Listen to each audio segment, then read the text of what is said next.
Shit's changed between me and T in Mexico. Ever since we got back, he continues to not have my back. Money, power, revenge. Ain't nothing ever gonna beat me. Oh, what the? So I'm really excited to be here because I've been a fan of the show from day one, and I finished binging all of the episodes of this season last night, and I don't have the final two, so I'm kind of like I couldn't sleep because I'm like, what is going to happen next? But I feel like this season is a lot different because we do kind of have that, battle between the Brotherhood and, you kind of wanting to be your own boss, but Meech is always going to be in the front.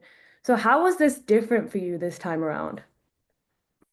Um, well, I think the element of the Mexico past and the present made the storyline. It was like putting together a puzzle. So it was interesting because in both times, if you like, you'll notice it's almost like different Terrys. It's like one in Mexico, he's one way, and then the present is a different way. So sometimes it was almost like playing two different characters in a way. It was really cool, and I think this one was like I knew going into the season like there's gonna be a hard split at some point to where it's like because before they were like bicker back and forth and it's da da da da, but it's just like nah, this one someone's gonna put their foot down and it's gonna be like this like no more of this back and forth like we're done. Exactly. Now, I want to kind of touch on the return of characters without like spoiling anything. There's a few characters that are coming back who kind of always come back, and we're like, is this certain character ever going to go away? And he's almost and he's almost invincible. What are your thoughts on that? Because at this point, I feel like he would be like the main villain in like a superhero movie because he's always coming back. I guess I Oh can yeah. and Yeah, he and I think STARZ spoiled it and ruined that. He was back. I think they put it out there already. But I'm not gonna say anything. But speaking on the characters you're talking about, yeah, he's like it's like a Thanos, man. He's like, he's a real super villain. And sometimes I'll be like, when are we gonna kill this guy? Okay, so it's not a spoiler. Thank you, Joseph. But no, yeah, Lamar is he's like trying to kill a cockroach with Tim's on. I don't know. I'm from New York, and if you try to step on a roach with Tim's, they go through the little crevices and stuff, and he just won't die. I think he's a great representation of our traumas, our certain things in the past that we try to let go, and it's just it can go away for a couple months and it come back, and sometimes the trauma is respectful and it's comes like one at a time, and then sometimes all the trauma just hit you at once, and I feel like that's what happens this season. They get hit from all angles of their enemies, and it's like they need the Avengers to come together and destroy the enemy, basically. exactly. He's invincible. Now, with B Mickey, I was like, oh, like he's turned a new leaf. Maybe they can all get their friendship and brotherhood back. But then when I saw what happens, I was like, whoa, there might actually be a greater evil than Lamar out here. So that was very interesting. But what was that like for you? Because obviously, like they have all grown up together, and that was like a very deep bond and relationship, and everything that happened in the past to now kind of see like him trying to like take his revenge, because there is a lot of different paths of revenge in this show. Yeah. What, were your thoughts on that? And also, if you were in a position that not just be Mickey, but remind me of the officer's name. I'm like blanking right now. Detective Bryant. Yeah, Detective Brian, like obviously he has a very good reason for revenge too. I mean, that episode where his son passed absolutely killed me, but there's so much revenge going on. If you were ever in a position that any of these characters were, how would you take on, you know? Wow, that is a great question. If I happen to be in such an unfortunate position like that, I try to emulate how God would want us to behave. Um, so I believe that the sins of man is suffice enough as their own punishment, like its own punishment. So I think when you do wrong, when a person is living wrong or do you wrong or anything like that, I don't think you have to seek revenge. I think the sin itself it's going to be the revenge. And I think there's a turmoil and there's a pain deep inside that allow that person's conscious to never have a certain level of peace. And there's this paranoia and there's this strife that is in their heart. And it's like a fire that can't be put out. So I'm a firm believer in that. So I try not to seek revenge. However, I will protect myself. I'm not going to be a doormat. Like if somebody's physically trying to attack, if I was in a situation, someone's trying to attack me, then I'm going to, defend myself. But I don't think that's revenge. But as far as like seeking revenge, no, I think I will let the sins of them and they'll pay for it one way or another. Yeah, they'll pay with what they're feeling from their actions within. And we see that Yeah. in this season, especially with the whole Mexico incident and the battle between Terry and Meech when it comes to God, and Meech kind of being like, nah, like there's like a different power out there. And that really freaked me out because there is Oh yeah. plays a role in the entire season. Where do you think their relationship, I mean, we obviously know like the real story as well, but where do you think Hmm. it will go in the show? Because I feel like one of the biggest battles is kind of the battle of good and evil and God, and I don't even want to say his name, but the other entity. Right, right. Yeah, yeah, yeah. I think with that happening, when Meech decided to start believing in and Terry being rooted in his faith and that's rooted from, Jesus Christ and God, I think you could clearly see that they have philosophical differences there. And I think that's almost like the nail on the head. Like just like, all right, yeah, we're just done. Not only we're different in business. Now you're believing in whatever the hell, and this is not how we grew up. So good luck, buddy, and we out separate. I think it definitely solidified that separation. Now, I'm a huge fan of all of the shows on Stars. Do you have a favorite other than BMF? Because I also love Raising Kanan. I actually have never watched any other show on Stars, not because of me and Michael Rainey and Gianni playing around and just teasing each other and shit online, but I never watched it. I never watched it because I grew up in a similar environment. So sometimes I'm just like, I'd rather not see that. So yeah, yeah, yeah. Well, thank you for sharing that, and this has been so fun. I'm really excited for everyone to see it. If I can get those final two episodes so I can get some rest, I would appreciate it. Copy. Just wait 12 weeks.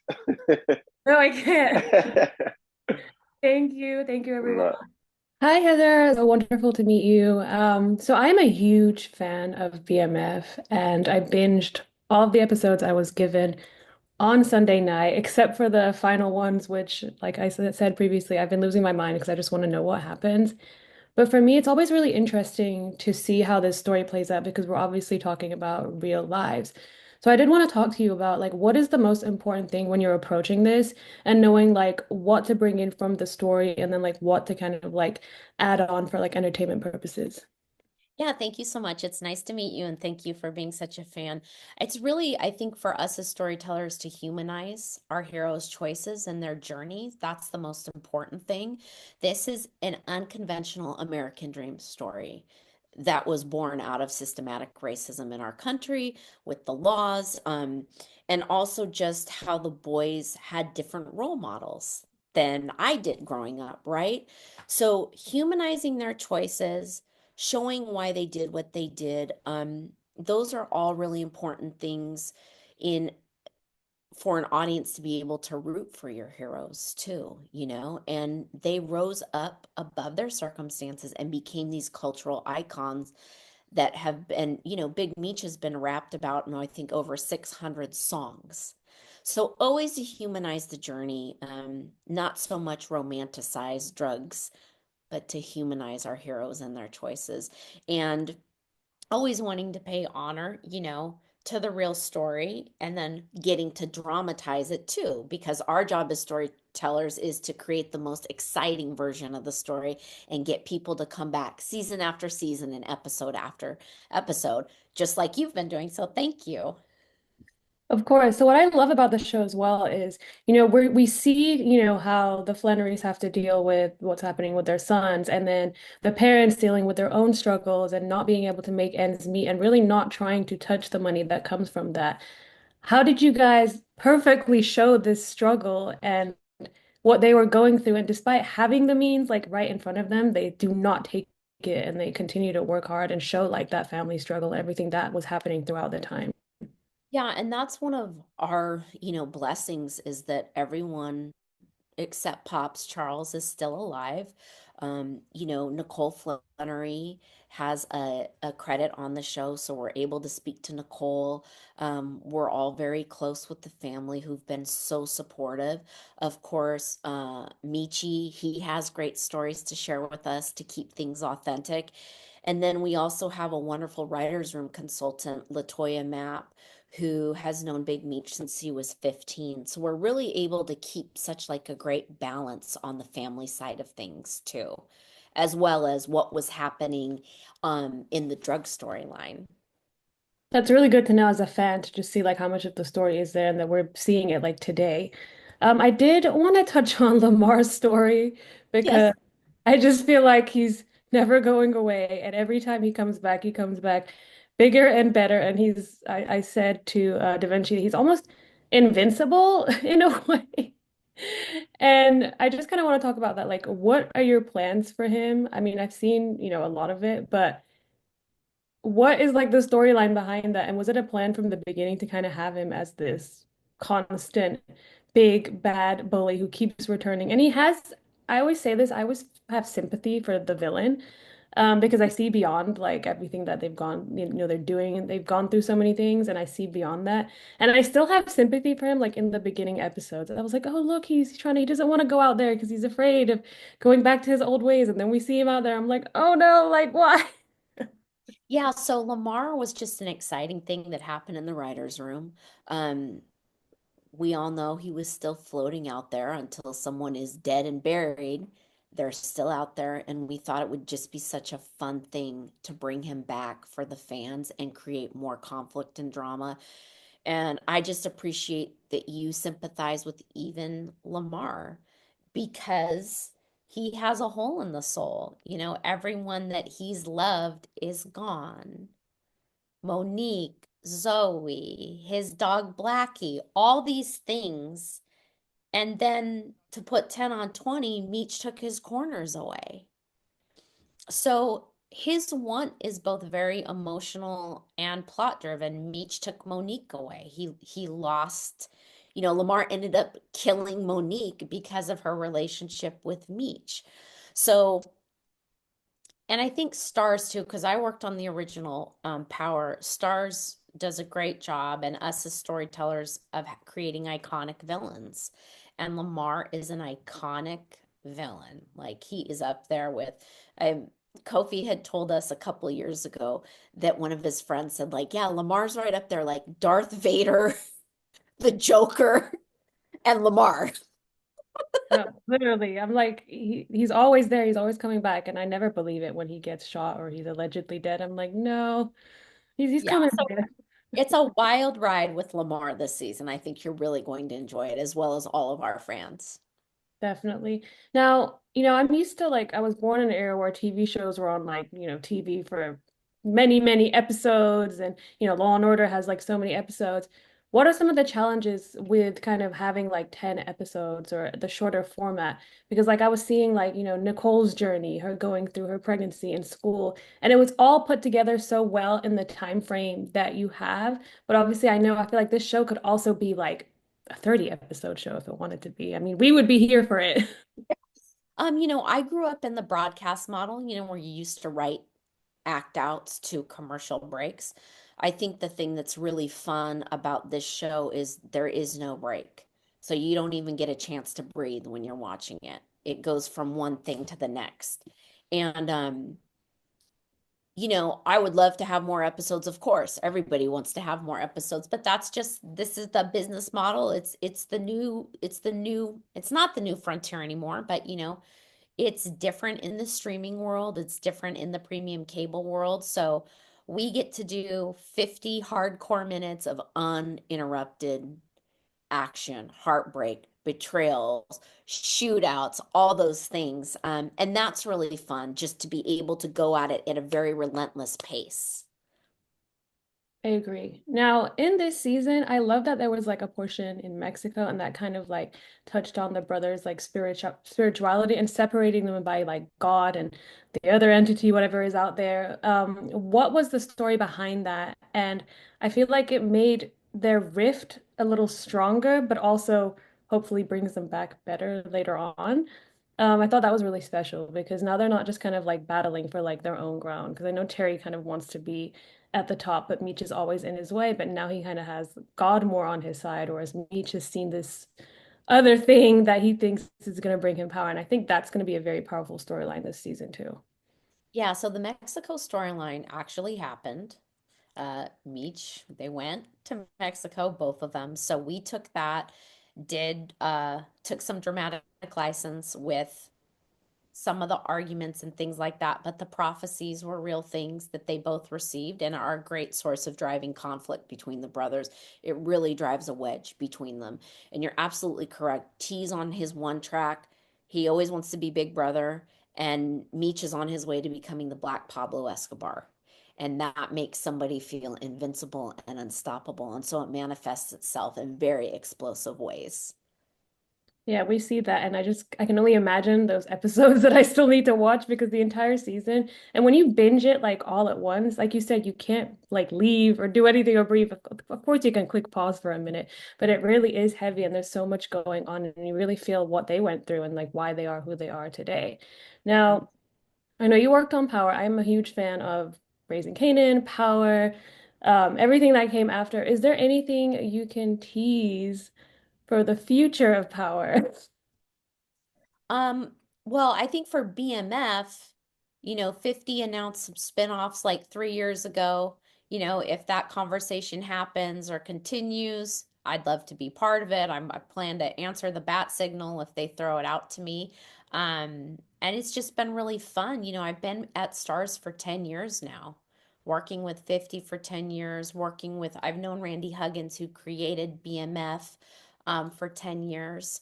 So, these things I don't take for granted.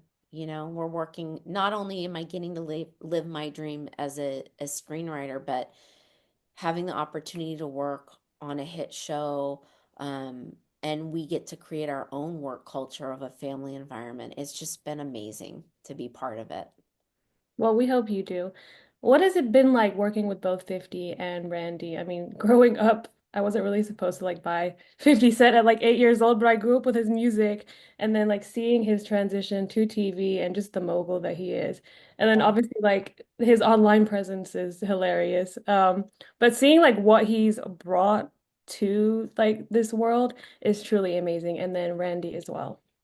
Yeah, so I remember my very first Power read through, and I was sitting next to 50. And I just remember kind of being like, how did I get here? You know what I mean? And um Randy and I came on season 3 of Power. I was there 3, 4, and 5. And Randy and I, our offices were next to each other. So we were constantly like going in each other's offices, pitching ideas, laughing together. And he's just a larger than life presence. He had a very massive stroke. It's been about 3 years now. Um, and we didn't bring any ego into it. It was like, you do a pass, I do a pass, right? Hey, you took that out. Actually, that's better. Like, we just wanted to tell the best story. So just continuing to work that way. Randy's daughter is in episode 401 too. She plays T and Lawanda's daughter, Alexis. So she's dancing at the graduation party. She has a couple little shots. So carrying Randy's legacy on has been really meaningful. Um, and 50 has given me my first 2 show running jobs. So, I mean, I'm just very indebted to him. He has been a wonderful collaborator with me, and just is always such a great sounding board, and just also a lot of fun. And just he's so interesting and smart. So, none of these things exist without 50, the greatest showman. Exactly. Well, yeah, I mean, the show is amazing. It's raw, it's uncut, it's unfiltered. It shows so many different things that happen in the world, so many struggles, and I really appreciate it because even in the storyline where like Lucille was trying to get aid. Like so many things are shown, and I really want like more audiences to see this show because it's not just a story about two brothers. It's about so much more.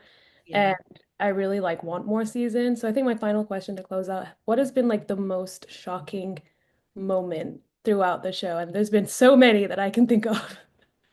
Um, so season two, when we were filming the colostomy bag scene with Lamar, when he dumped it down. I know exactly what you're talking about. And we had talked about that in the writers' room, and we had like lost our minds season two. Like we were like, yes, yes, check marks, right?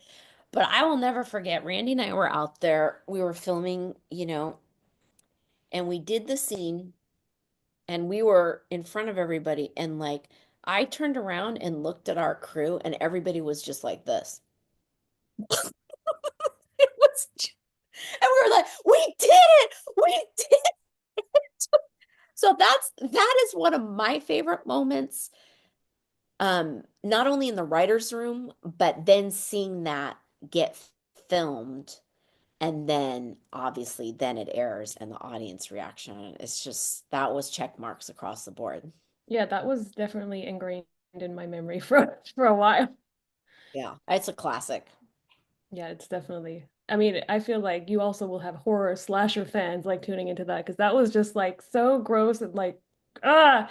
Anyway, but it was epic. Like even though these things make me squeamish, I love watching them because it's just like wow, they went there. They were not afraid to go there because who knows? Yeah, and I mean it wasn't actually like it wasn't gratuitous.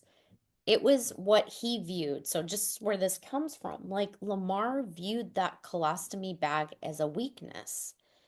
And then we flipped it and we turned it into a superpower that Yeah. he killed somebody with it. So that's how our minds work. It's always to push story forward and inform things about character. And that was part of his arc. Weakness to superpower. And so that's what goes on inside of our little I love writer's room it. I heads. love knowing all of the behind and because I'm always really interested to see like what's behind like the magic of what's behind what we see and the minds who are like bringing it to us because I'll sit there and I'll be like it's really wild that somebody thought of this and put this on paper and then made it come to life. Like it's really very interesting. So thank you for sharing that. I could Mhm. honestly be here for like 5 hours talking to you about it, but I've run out of time. Well, Well, thank you. thank you. It was lovely meeting you and I'm excited to see a lot more. Thank you, Joe. And I see your Wonder Woman poster. I have my coffee. Oh yeah, I've got a whole Marvel DC. I need some BMF posters as well, if anybody. Alyssa. Alyssa. Yes. Okay, thank you. Thank you. Yes, as I was saying, I'm a big fan of yours outside of BMF, and I haven't had the pleasure of speaking to you for the other seasons. And I feel like Charles's character is so complex because he is the heart of the family and tries so hard to kind of, make everything work, but he goes through so much. And in this season, he's going through more.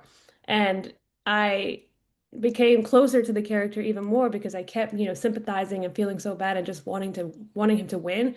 So I did want to ask you, like, over the course of the seasons, how has it kind of been playing this character and being attached to this role for so long? I mean, each season it gets more and more interesting. And as you stated before, I think it does get more and more complex and deeply drawn. I think that that's what has been the joy in playing the character, uh, that is complex and it's not easy. And that Russell, the actor, I have to go to some different places for some of these moments, in the show. Um, and so that, that adds just a joy in just performing it. Because I think as artists, as actors, I want to be challenged. I want the character to be complex. Um, and I also think though, as you stated, he's the heart of the show. And I think that this is the year where we really see the veneer of Charles as a father, as a husband, uh, begin to crack and even break, where you can't keep up that facade of everything will be okay. I agree. And without spoiling it, seeing like what he goes through in that moment, how did you prepare to play those parts in this season? Because it was very like it was hard to watch because you see, without spoiling again, a breakdown of a character who's been through Mhm. much. And even though they technically have an avenue to, solve some of those problems, they don't because they don't want to tap into that.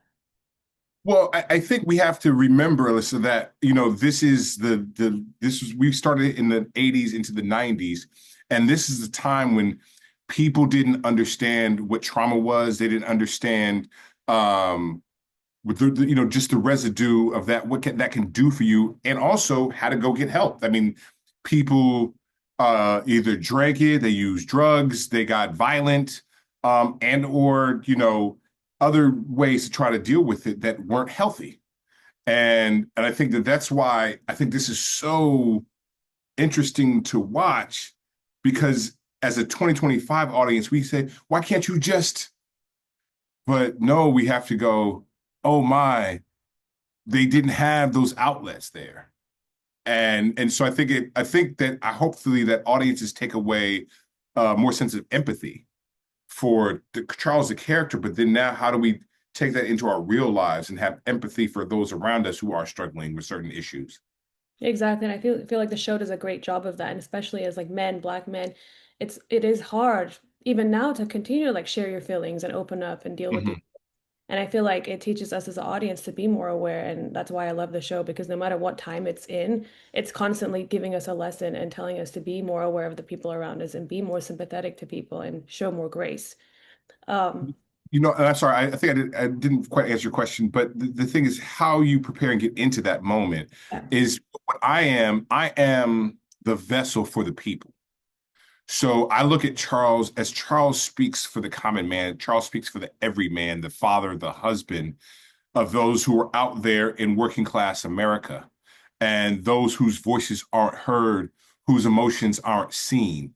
So there are moments, and I've done this consciously and purposely, is to add a little bit more emotional dynamic and emotional depth to Charles, because I do want audiences to feel that and to know that this man, when you cut, he bleeds, we laugh, we cry.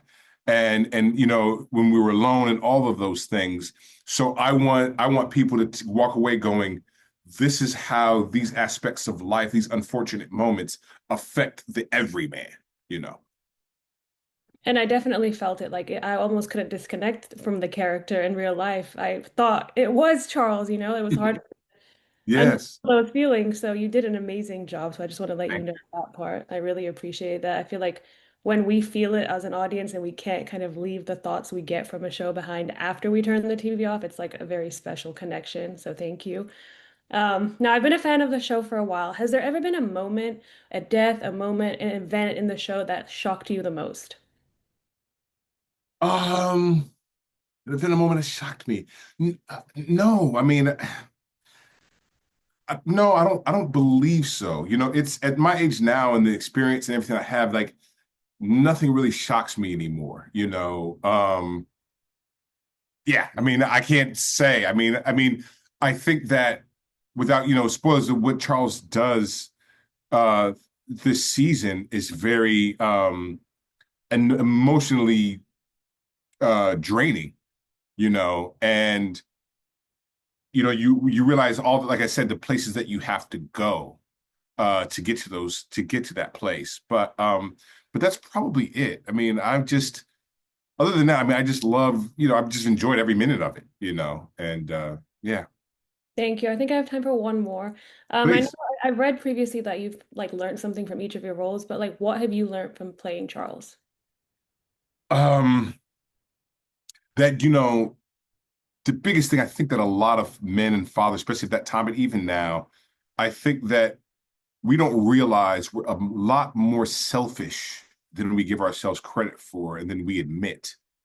And I think that we have to really examine that and try to be more giving, more holistic in our relationships with our families and our spouses. And at times, just look to put others first versus just ourselves. And I think that I noticed that Charles although he was very giving, he was a selfish man because he wanted what he wanted, and I get that. And I think in my life, I was selfish and wanted what I wanted, and how I'm gonna get it. And then you realize most times, it just can't be about you all the time. And I think that's one of the biggest things I've learned from this. Is like, it just, especially when you have a family, just can't be about you. Yeah, I think all of us as humans have that tendency to be selfish and like, we have to think outside of the box at one point. So it's something we all share. So thank you for sharing. Yes. I could be here for hours, but I have run out of time. Thank you so much for giving me your time, and it was wonderful meeting you, and I'm excited for many, many more seasons. Thank you. My pleasure. Thank you so much. You have a great